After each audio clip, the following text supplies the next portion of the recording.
Hello everyone, myself Dr. Kiran Chotale. Today we are presenting one of the very interesting topic जो आपके hair transplant की journey के लिए बहुत crucial हो सकता है. That is planning of a hair transplant. तो डेफिनेटली आपने क्लिनिक चूज कर लिया है, आपने बाकी सारा चूज कर लिया है, या फिर आप कंफ्यूज हो कि अभी कैसे स्टार्ट करें. तो आपको हेयर ट्रांसप्लांट में ये स्टेप्स में डेफिनेटली गुजरना रहता है. तो ये क्रूशियल स्टेप है, इसके बिना सर्जरी एक्चुअली कंप्लीट हो ही नहीं सकती. और इसके अलावा कुछ अगर किया जा सकता है तो एडिशनल है, but this are compulsory step. So let's go. अगर आप अपना हेयर ट्रांसप्लांट प्लान कर रहे हो तो this is the way you should go ahead.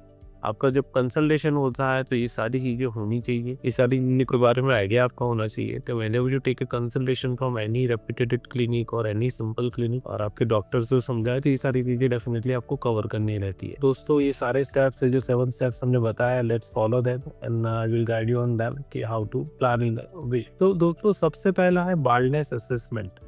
अगर आपका हेयर ट्रांसप्लांट प्लान कर रहे हो तो सबसे मेन इंपॉर्टेंट है कि आपका हेयर लॉस का जो टाइप है तो वो फाइनलाइज करो. दूसरा, वो हेयर लॉस क्यों हो रहा है उसको रूल आउट करो. और तीसरा, उसके हिसाब से क्या ट्रीटमेंट प्लान सही रहेगा वो फाइनलाइज करो. तो आपका बाल्डनेस क्या लेवल का है, क्या रीजन से हो रहा है, वो जानना जरूरी है. मेजोरिटी मेल्स में हेयर लॉस आइदर जेनेटिक होता है, आइदर स्ट्रेस इंड्यूस या लाइफस्टाइल के बाकी सारे बैड लाइफस्टाइल के एग्जांपल्स की वजह से होता है. लाइक किसी का टेस्टोस्टेरोन हाई बिकॉज वो जिम जा रहा है, वो बहुत ज्यादा हाई प्रोटीन डाइट ले रहा है, बहुत एग्रेसिव वर्कआउट कर रहा है, तो थोड़ा टेस्टोस्टेरोन हाई जा सकता है. कई बार जेनेटिकली हार्मोन्स हाई है. दूसरा, रिड्यूस स्लीप. अगर आपकी नींद पूरी नहीं हो रही है, आपका स्ट्रेस लेवल हाई है, आपका लेक ऑफ नरिशमेंट है, जो एसेंशियल विटामिन होते हैं, vitamin A, B complex, D, C, biotin, ये सारी कमी है. Unhealthy environment. काफी लोग सिटीज में शिफ्ट होते हैं और उसके बाद उनका हेयर लॉस होने लगता है, तो that is also one of the reason. इन सबसे बाल्डनेस ट्रिगर होता है. तो ये सारे रीजन डायरेक्टली हेयर फॉल में कंट्रीब्यूट नहीं करते और ये सारे बालों में डैमेज नहीं करते. इनसे टेम्पररी शेडिंग होता है जो कि रिकवर हो जाता है, जिसको टैलोजन इफ्टोम बोला जाता है, जिसे प्रेगनेंसी के बाद होने वाले को पोस्टपार्टम एलोपेशिया बोला जाता है. ट्रैक्शन, अगर बाल खींच के टाइट बांधा जाए तो उससे ये होता है. इम्यूनिटी की वजह से एलोपेशिया रहता है, इनको टेम्पररी शेडिंग बोला जाता है. बाल्डनेस में क्या होता है कि आपका डीएचटी हार्मोन इन्वॉल्व हो जाता है और जो ये रीजन जो मैंने बताया उनसे जो डैमेज होता है वो उसको परमानेंट कर देता है. तो मेल पैटर्न हेयर लॉस और फीमेल पैटर्न लॉस में ऐसा होता है. स्कारिंग एलोपेशिया में कुछ चोट लगने से परमानेंट हेयर लॉस. फिर सोरियासिस, सीबोरिक डर्मेटाइटिस, इनमें भी कोई पिंपल्स आ जाना, फंगल इन्फेक्शन हो जाना, उससे भी परमानेंट हेयर लॉस हो सकता है. तो दिस आर द रीजन जिनमें परमानेंट हेयर लॉस होता है. मेल में पैटर्न फिक्स है कि एरिया वाइज बाल जाते हैं. पहले ये एरिया के बाल जाएंगे तो ग्रेड 2 बाल्डनेस बोला जाएगा. ये मिडल पोर्शन कम होगा, क्राउन का कम होगा, तो 3V और 3A वर्टेक्स और वो पैटर्न, तो 3A एंड 3B यहाँ पे बोला जाएगा. ग्रेड 4 में पीछे का एरिया और बड़ा हो जाएगा, आगे का बाल और कम हो जाएगा. ग्रेड 5 में अराउंड 20-25% हेयर बचेंगे. ग्रेड 6 में 10% हेयर बचेंगे. ग्रेड 7 में ऑलमोस्ट बाल्ड हो जाएगा. सेम केंद्रों में फॉलो होता है. तो दोस्तों, मेल पैटर्न बांधने जानना जरूरी है. जैसे कि मैंने बताया, डीएचटी से डैमेज होता है, तो डीएचटी से बालों की जड़ों में ब्लड फ्लो डाउन हो रहा है और उसकी वजह से डैमेज हो रहा है. तो सारे हेयर्स से एक साथ डीएचटी डैमेज नहीं करता. कुछ हेयर्स में पहले करता है, कुछ हेयर्स में बाद में करता है. तो सिलेक्टिवली कुछ एरियाज के बाल जल्दी जाते हैं, कुछ एरियाज के बाद टाइम लेते हैं. तो हेयर फॉलिकल श्रिंक होते हैं बिकॉज उनका ब्लड फ्लो डाउन हो गया होता है. एंड्रोजन रिसेप्टर में एंड्रोजन हार्मोन्स अटैच होते हैं और उससे बाल डैमेज होते जाते हैं. तो that is male pattern hair loss, जिसमें बाकी सारे ट्रिगर्स मैंने बताया वो काम करता है. अब फॉलिकल से ग्राफ जानना भी जरूरी है. अगर आप हेयर ट्रांसप्लांट प्लानिंग कर रहे हो तो आपकी जो बालों की जड़ें पीछे से कलेक्ट करी जाएगी वो सिंगल सिंगल नहीं लेते. वो बियर्ड में या बॉडी में सिंगल होती है, पर पीछे डबल और ट्रिपल के बंच में होती है. ऑन एन एवरेज इंडियन में 2 नंबर यूनिट्स, 2 हेयर पर ग्राफ वाले यूनिट्स अराउंड 60% होते हैं. 3 यूनिट्स 10-20%, और ये जो सिंगल वाले यूनिट है 10-20. रेयरली किसी को 5 या 6 यूनिट या 4 यूनिट वाले ग्राफ्स मिलते हैं. तो आपकी सर्जरी होगी, उसमें पर ग्राफ रेट होता है. ग्राफ की काउंटिंग के हिसाब से सर्जरी करी जाती है. हेयर फॉलिकल्स या हेयर की काउंटिंग पे सर्जरी नहीं करी जाती है. डिवीजन ऑफ स्कैल्प, ये भी जानना जरूरी है. आपको कौन से एरिया में ट्रांसप्लांट करना है. तो सबसे पहला हेयरलाइन जोन आता है, जो आगे का आपका कैरेक्टर है, आपका नेचुरलिटी, वो हेयरलाइन जोन से डिवाइस होता है. ये फ्रंटो टेम्पोरल एंगल, ये फ्रंटल मसल है, ये टेम्पोरल मसल है. फ्रंटल और टेम्पोरल, यहाँ पे जो बालों का जो जोड़ों का एंगल है, इसको फ्रंटो टेम्पोरल एंगल या यहाँ पे टेम्पल्स बोला जाता है या फ्रंटो टेम्पोरल एंगल बोला जाता है, ये एरिया में हेयर लॉस हुआ था तो वहाँ पे कवर करना है। तो हेयरलाइन और फ्रंटो टेम्पोरल एंगल आगे की बाउंड्री बनाते हैं। सेंट्रल फॉरलॉक, काफी लोगों का आपने देखा होगा यहाँ के बाल बच जाते हैं तो उनको सेंट्रल फॉरलॉक बोला जाता है, यहाँ पे बाल थोड़ा कम जाता है। फिर मिड स्कल जो ये एरिया होता है, तो इजी करने के लिए हेयरलाइन और टेम्पोरल एंगल को आप एरिया 1 एंड 2 बोल सकते हो। ग्रेड ऑफ बालनेस 1 एंड 2 में आपके फ्रंट और टेम्पोरल एंगल और हेयरलाइन दोनों डिस्टर्ब हो गए। सेंट्रल फॉरलॉक एक राउंड में डैमेज आएगा तो ग्रेड 3 बालनेस, ग्रेड 3 इंटीरियर में सेंट्रल फॉरलॉक डैमेज होगा और ग्रेड 3 वर्टेक्स में वर्टेक्स एरिया डैमेज होगा। मिड स्कैल्प आपका हमेशा ग्रेड 4 एंड 5 में डैमेज होता है और उसका डेंसिटी काफी कम होता है तो ग्रेड 6 बार्नेस हो जाता है। और ये जो लेटरल हम पे वहां पे डैमेज हो जाता है तो ग्रेड 7 बार्नेस होता है। तो ये आपके 7 ग्रेड ऑफ बार्नेस हुए। अब सिंपल है, जहाँ बार्नेस है वहां पे ट्रांसप्लांट होगा। अदर एरियाज का क्या, तो अदर एरियाज में जैसे मैंने बताया डीएचटी से ब्लड फ्लो कम होता है तो मिनॉक्सिल से इंप्रूव कर सकते हो। डीएचटी डाउन करने के लिए फिनास्ट्राइड या नेचुरल डीएचटी ब्लॉकर ले सकते हो। पीआरपी जैसे ट्रीटमेंट है, पीआरपी ट्रीटमेंट भी आपको हेल्प कर सकते हैं रेगुलर ग्रोथ को बूस्ट करने के लिए, बालों की जड़ों को डैमेज रिपेयर करने के। This is the treatment plan. तो आपका हमेशा जब भी हेयर ट्रांसप्लांट प्लान होता है तो अकेला हेयर ट्रांसप्लांट सर्जरी डिसाइड नहीं होता, रिमेनिंग हेयर की केयर भी डिसाइड होती है। काफ़ी लोग हमें पूछते हैं कि ट्रांसप्लांट के बाद कितना टाइम केयर लेना रहेगा। तो अगर आपका बाल्डनेस 7 ग्रेड है, अभी और बाल बचाने के लिए कुछ नहीं पता, तो ट्रांसप्लांट ओनली करो, 6-8 महीने विटामिन लो और भूल जाओ। पर अगर आपका सिर्फ फ्रंट एरिया, जैसे ये बंदे का अगर सिर्फ इतना एरिया का ट्रांसप्लांट करना है जो कि फ्रंट एरिया है उसमें ही ट्रांसप्लांट होने वाला है, बाकी के एरिया में एग्जिस्टिंग हेयर को मैनेज करना है, तो उसके लिए मेडिकल केयर जरूरी है, वरना वो एरिया आगे जाके एम्प्टी होकर वहाँ दूसरा सर्जरी करना पड़ेगा। स्टेप्स अप और जर्नी ऑफ डायग्नोसिस कैसे करना है ये तो डॉक्टर का काम है। डॉक्टर वहाँ पे डेफिनेटली आपको हेल्प कर देंगे उसमें, तो वो आपको वैसे आगे बढ़ना रहता है। उसके बाद का जो स्टेज रहता है वो है कि फर्दर प्लान करना कि आगे कैसे बढ़ना है। तो ग्रेड ऑफ बार्नेस हमें फाइनल करना है, तो लाइक उसके बाद का जो प्लान है कि वो donor area, calculation of graph, technique और ये सारे फाइनलाइज करना। तो ये 7 स्टेज है जो बार्नेस के लिए। सबसे पहला बार्नेस असेसमेंट करो कि आपका ग्रेड ऑफ बार्नेस कितना था। फिर डोनर एरिया असेस करो कि भाई डोनर एरिया में कैसे हेयर फॉलिकल्स है, क्या है, उसके लिए ट्राइकोस्कोपी की हेल्प ले सकते हैं। कैलकुलेशन ऑफ ग्राफ वो मैं बताता हूँ, टेक्निक कैसे चूज करना वो मैं बताता हूँ, ब्लड टेस्ट क्या करने हैं और फिर प्रोसीजर होगी। कैलकुलेशन ऑफ ग्राफ में कैसा होता है भाई, सिंपल थंब रूल है कि भाई इसका एक ही रूल है कि भाई जैसे 1 डजन मीन्स हमने 12 समझ लिया है, तो ग्रेड 1 मीन्स 1000 से 1500 ग्राफ तो मिनिमम लगने वाले हैं। अगर आपकी हेयरलाइन ज्यादा पीछे ऊपर चली गई तो 2000 से 2500। मेनली ग्रेड 1 में कभी हेयर ट्रांसप्लांट होता नहीं है, ग्रेड 2 और 3 में ही हेयर ट्रांसप्लांट जर्नी स्टार्ट होती है। तो ग्रेड 2 मीन्स आपका फ्रंटल हेयरलाइन डिस्टर्ब हुआ है, फ्रंटोटेम्पोरल एंगल डिस्टर्ब हुआ है, तो इसमें ग्राफ काउंट आपका 1500 से 2500 ग्राफ मिनिमम जाएगा, मैक्सिमम 3000 ग्राफ तक जा सकता है अगर आप टेम्पल से ज्यादा डैमेज हुआ है। ग्रेड 3 मीन्स रफली 3000 ग्राफ पकड़ लो, तो 2500 ग्राफ में भी मैनेज हो सकता है। अभी 2 से 3 में शिफ्ट हो रहा है, 3 से 4 में शिफ्ट हो रहा है तो 4000 ग्राफ तक भी जा सकता है। ग्रेड 4 मीन्स 4000 ग्राफ पकड़ो, ग्रेड 5 मीन्स 5000 ग्राफ पकड़ो, 6 मीन्स 6000 पकड़ो, 7 this is the minimum density required to have a some good look. ये एग्जैक्ट नंबर हर एक के लिए फिक्स नहीं है, पर ये बेसिक थंब रूल है, आप अप्रोक्सली ले सकते हो। लाइक इंडियन मेल की हाइट कितनी, तो भाई हमें पता है कि 5 से 6 फुट के बीच में इंडियन मेल की हाइट रहती है। वैसे ही कोई भी बंदा, अगर आपको ग्रेड वाइज बार्नेस फाइनल करो, आपके डॉक्टर ने बोला आपका ग्रेड 3 है, तो समझ लो 3 से 3500 ग्राफ लगी। बहुत सारे पैरामीटर्स इसमें भी होता है, वो मैं कभी अलग एक वीडियो में डिस्कस करके दूंगा। दूसरा हेयरलाइन मार्किंग, तो सर्जरी जब भी करने जाओ तो कंसल्टेशन में आपको हेयरलाइन मार्किंग जरूर करवाना है। इससे नंबर ऑफ ग्राफ फाइनल करने में तो हेल्प मिलती है, आपका फ्रंट का लुक कैसे आने वाला है वो भी जरूरी होता है। जैसे यहाँ पर हमने लेजर हेयर मार्किंग से, इससे प्रिसीजन हेयर मार्किंग होती है, तो डेफिनेटली आपको इवन कंसल्टेशन में भी लेजर मार्किंग से हेयरलाइन करो तो बेटर रहेगा, आपको प्रिसीजन वे में पता चलेगा। काफी सर्जन ऐसा है कि हल्का फुल्का आड़ा टेढ़ा मार्किंग करके दे देते हैं, हम लोग proper precision marking one consultation time में भी सेट करने का इंटरेस्ट रखते हैं। दूसरा फेस के पैरामीटर्स के हिसाब से आप मार्किंग करो, लाइक इनके फेस के पैरामीटर्स आप देख सकते हो कि भाई इनका जो हेड साइज है फुल प्रोपोर्शन में डिवाइड होना चाहिए, तो प्लानिंग भी उस हिसाब से होनी चाहिए कि उनका फेस अच्छे से नॉर्मल और नेचुरल दिखे। तो hairline marking is a very important. जो सर्जन सर्जरी करने वाला है या जो सर्जिकल टीम को हेड करने वाला है, अगर उससे ही आप मार्किंग करवाओ तो अच्छा है।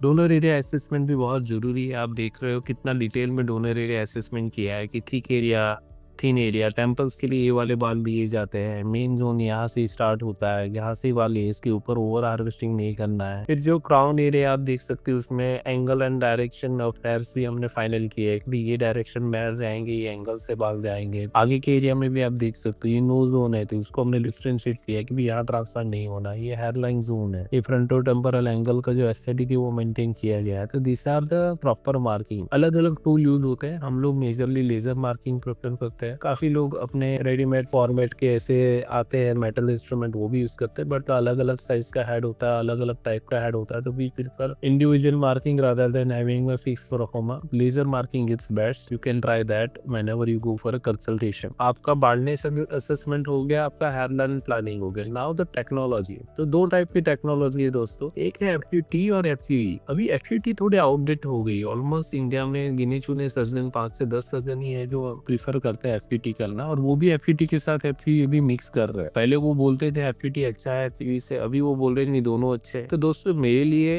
टेक्निक मैटर नहीं करती, अगर डॉक्टर की टीम एक्सपर्टाइज है, अच्छी है, तो दोनों टेक्निक अच्छी है। बट ओवरऑल एक इन जनरल देखा जाए तो एफयूई टेक्निक का डाउन टाइम कम है, इसमें ग्राफ का हार्वेस्टिंग थोड़ा इजी है, सिर्फ इसमें एक्सपर्टाइज अच्छी चाहिए, क्योंकि इसमें जो पंच एक्सीजन होता है ये डॉक्टर का काम होता है, और काफी जगह पे डॉक्टर भी काम नहीं कर रहे हैं, तो वहाँ पे प्रिसीजन वर्क में काफी बार इश्यूज आते हैं। पंच एक्सीजन में आपका ग्राफ क्वालिटी फाइनल होता है, कितने ग्राफ कलेक्ट होने वाले वो फाइनल होता है, जिससे आप कितना बार्डनेस एक्सेस कवर कर पाओगे वो पता चलता है। तो एफयूई की जो बेसिक स्टेप्स है आप अलग से वीडियो में आप जान सकते हो, but overall punch excision, extraction, harvesting and implantation 4 step में टेक्निक डिवाइड होती है। एफयूई के कोई भी एडवांस वर्जन ऑफ टेक्नोलॉजी आप यूज कीजिए और उससे आपको रिजल्ट अच्छे मिलेंगे। तो मेजोरिटी आपको टेक्निक के बारे में इन ज्यादा डिटेल में आपको जब भी कंसल्टेशन होता है तो वो टाइम पे जानना जरूरी है। तो एक बार्डनेस ग्रेड असेसमेंट, दूसरा आपका हेयरलाइन असेसमेंट, तीसरा आपका टेक्नोलॉजी असेसमेंट। वाई एफयूई मैं बोल रहा हूँ कि इसका सक्सेस रेशियो भी पहले से हाई है, इसमें स्कार्स नहीं आते, एफयूटी में स्कार्स आते हैं, इसमें पेन कम होता है कंपेयर टू एफयूटी, इसमें स्टिचेस नहीं आते तो कॉम्प्लिकेशन से चांस कम होता है। हीलिंग नेचुरली होती है क्योंकि बहुत छोटे माइक्रो होल्स है, तो बॉडी खुद हील कर लेती है, अलग से हीलिंग की जरूरत नहीं पड़ती। अल्टीमेटली कॉम्प्लिकेशन कम और फास्टिंग हीलिंग की वजह से लोग ये ज्यादा प्रीफर करते हैं, और रिजल्ट वाइज तो अच्छी गई, पहले इतनी ओके थी अभी अच्छी है, 10 साल से बहुत अच्छी टेक्नोलॉजी इसमें आ गई। टेक्नोलॉजी में और डीप में जाना है तो जैसे कि आपका जो इम्प्लांटेशन होता है ना, उसकी डिफरेंट डिफरेंट टेक्निक है। पीछे से ग्राफ कलेक्ट करने की 2 ही टेक्निक है, एफयूटी या एफयूई। पर आगे इम्प्लांटेशन की टेक्निक में इसमें बहुत वेरिएशन है, और अभी इसमें सबसे ज्यादा चेंजेस आए हैं। हम लोग सफायर ब्लेड प्रेफर करते हैं जो नीडल से बेटर होती है। काफी जगह अभी भी पुरानी मेटल ब्लेड्स या नीडल से टेक्नोलॉजी यूज होती है जिसमें बड़े होल बनाते हैं।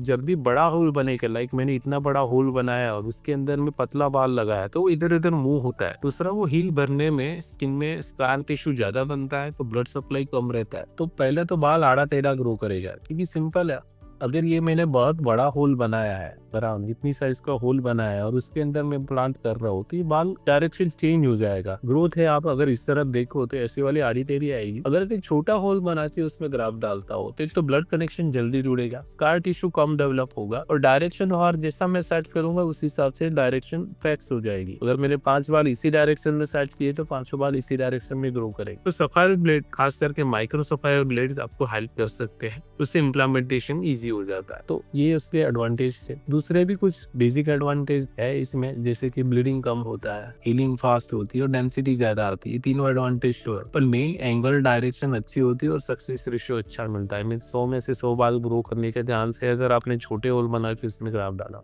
जो पीछे की एफयूई पंच टेक्नोलॉजी, उसमें भी डिफरेंट टाइप के पंच अभी मार्केट में अवेलेबल है। सबसे बेस्ट ही सेरेटेड साथ टाइटेनियम बंदिश होते हैं, हम लोग यही यूज करते हैं और माइक्रो साइज से यूज करते हैं। तो पीछे छोटे होल बनते हैं, आजू बाजू के बालों को डैमेज कम होता है। दूसरा जो बाल निकलता है उसको भी डैमेज कम होता है। हमारे पास अलग अलग साइज के पंच होते हैं। काफी जगह यही बोला जाएगा कि भाई हम छोटे से छोटा पंच करते हैं, दोस्तों ऐसा नहीं होता।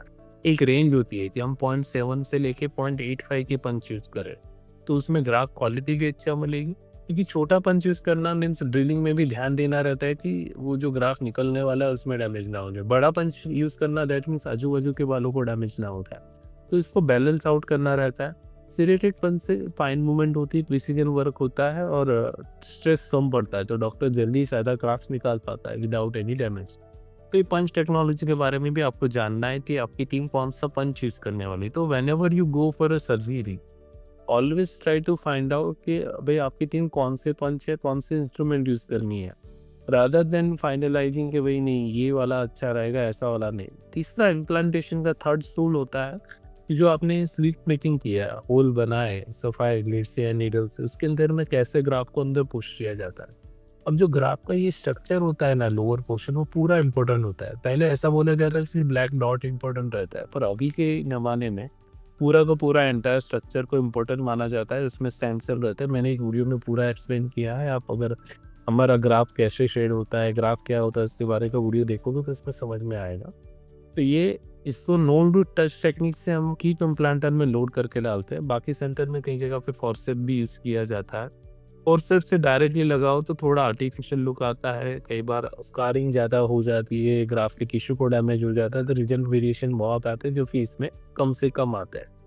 तो ये एक और टेक्नोलॉजी है जिसका आपको हेल्प लेनी चाहिए, जिससे आपको फायदा मिल सकता है। कुछ और टेक्नोलॉजी से लाइक ग्राफ चिलर, ये बहुत सिंपल एंड सस्ती टेक्नोलॉजी, पता नहीं क्विक क्लिनिक्स नहीं रखते। 4 to 6 डिग्री टेम्परेचर पे अगर ग्राफ को स्टोर किया जाए तो डेफिनेटली उसका सर्वाइवल रेट हाईएस्ट रहता है। रूम टेम्परेचर अपना 20-25 डिग्री होता है, एसी में आप 4 डिग्री टेम्परेचर अच्छी रूम में नहीं कर सकते हो, तो ग्राफ्स को एटलीस्ट 4 डिग्री टेम्परेचर पे रखते तो अच्छा रहता है। इसे टिश्यू टेम्परेचर ग्राफ का अच्छा रहता है। लो टेम्परेचर टिश्यू से टिश्यू का मेटाबॉलिज्म स्लो हो जाता है, तो वो डैमेज कम होता है क्योंकि उसको नरिशमेंट मिल नहीं रहा है बाहर से, तो उसका टिश्यू मेटाबॉलिज्म स्लो रहेगा, तो वो डेफिनेटली बेटर रहेगा। स्टेडी टेम्परेचर, जो एसी है, कभी आप फ्रिज में रखो ग्राफ, कभी बाहर निकालो तो उसमें टेम्परेचर वेरिएशन आएगी, तो उसके पास स्ट्रेस आएगा और शॉक लॉस पे जाएगा या डैमेज हो जाएगा, तो वो भी हम फैक्टर्स यहाँ पे अवॉइड कर सकते हैं। Graft chiller technology should be there and compulsory for each and every procedure. Health को में आपको क्या डिफरेंट मिलता है, ये जो सारे पॉइंट्स बताया मैंने, तो सर्दर आपको एक्चुअली में आपको जो एक्सट्रेक्टेड ग्राफ हम दिखाएंगे, आपको स्पेशल डॉक्टर्स है जो आपको almost more than 7 years experience है, वही OT में इन्वॉल्व हो रहा है, तो वो एक आपको एडवांटेज मिल रहा है। Doctor end to end surgery में असिस्टेंट में भी हेल्प करेगा और सर्जरी में भी हेल्प करेगा। ऐसा नहीं है कि सिर्फ डॉक्टर सिर्फ सुबह मार्किंग करके चला जाता है। End to end there will be all doctors available, team of doctors available, most advance technology use हो रही है, more man power per procedure. ऐसा नहीं है कि एक सर्जरी में एक ही डॉक्टर है, कई बार हम 2 डॉक्टर भी इन्वॉल्व होते हैं एक सर्जरी के लिए। काफी जगह डॉक्टर इन्वॉल्व ही नहीं हो रहा है दूसरे सेंटर में, यहाँ 2 डॉक्टर तक हम इन्वॉल्व हो रहे हैं एक ही सर्जरी।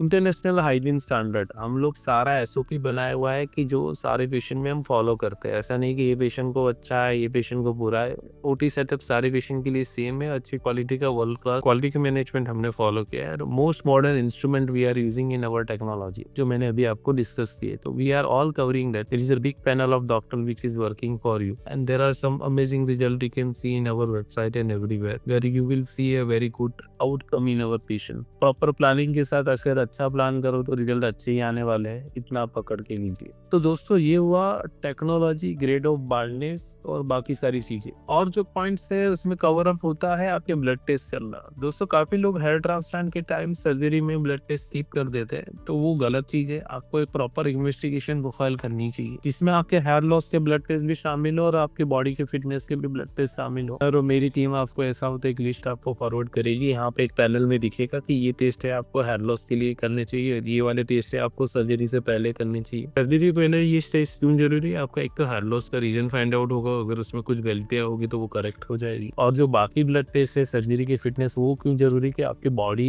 एनेस्थेसिया को कैसे हैंडल कर पाएगी, आपको बॉडी में कोई लॉन्ग टर्म या सीरियस कॉम्प्लिकेशन ना हो जाए, उसके लिए वो जरूरी है, वो करने चाहिए। सर्जरी का डे का प्लानिंग है वो सारा हम नेक्स्ट वीडियो में कवर करेंगे कि बहुत लंबा टॉपिक हो जाएगा, तो let's plan in that manner. So I hope दोस्तों ये वीडियो आपको पसंद आया हो। ऐसे और वीडियो जानने के लिए हमारी चैनल को सब्सक्राइब कीजिए और फॉलो करते रहिए। मिलते हैं नेक्स्ट वीडियो।